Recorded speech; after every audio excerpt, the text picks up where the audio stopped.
Recruit Studio interfaces with Microsoft Outlook or Lotus Notes to send emails, enabling you to send emails directly from Recruit Studio.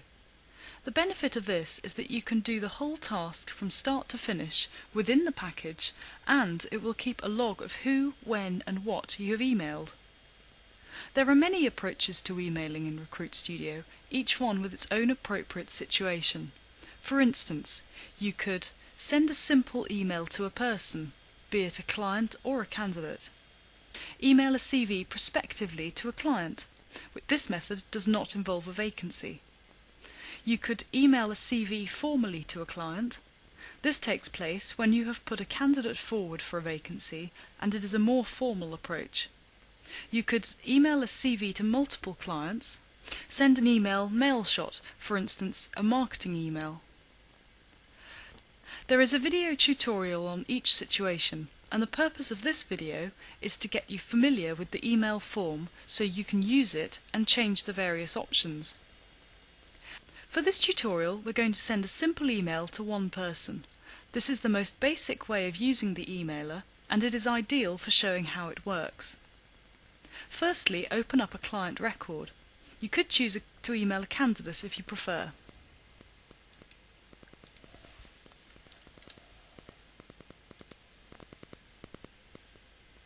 To invoke the emailer, click the blue Email button. The emailer opens in its own window. It makes use of the ribbon, which is an active toolbar at the top of the window, and it's where you can change options.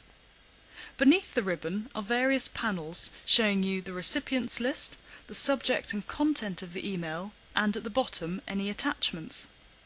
In the recipients panel, you can see that the client has been added. You can add more people to the list by dragging clients or candidates from the Quick Search panel.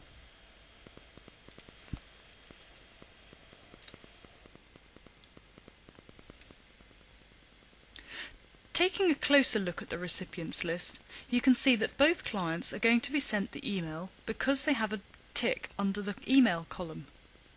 They are also both going to receive a log entry in their records to record the fact that an email has been sent.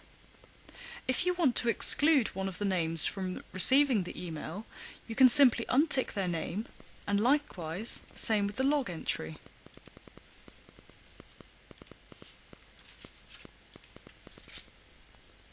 So now that the recipients have been added, you can continue to set up the email by adjusting the settings on the ribbon.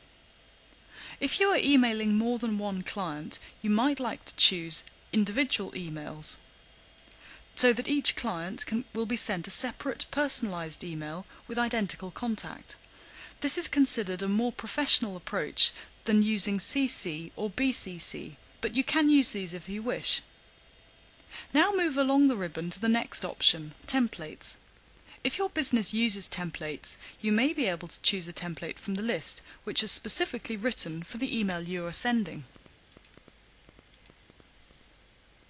The next option allows you to select your salutation. Moving along, the next option lets you choose if you want to include your email signature at the bottom of the email. The final option has tick boxes for making a log entry and whether you want to include the email text in the logs.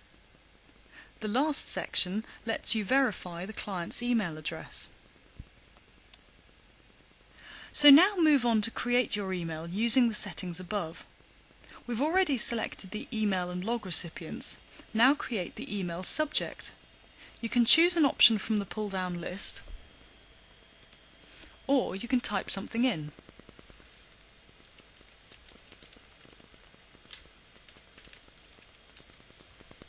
The box underneath shows the subject for the log notes as it will appear in the client and candidate logs.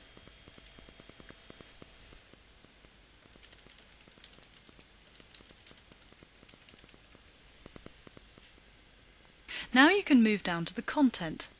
If you selected a template, the text will be displayed in the content box.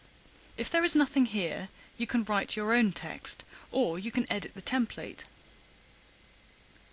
If you want to attach files to this email, such as your terms of business, you can click the Browse button to locate files stored elsewhere on your PC. or you can click the desktop button. If you store frequently used files as a shortcut on your Recruit Studio desktop, you can then locate the files really quickly.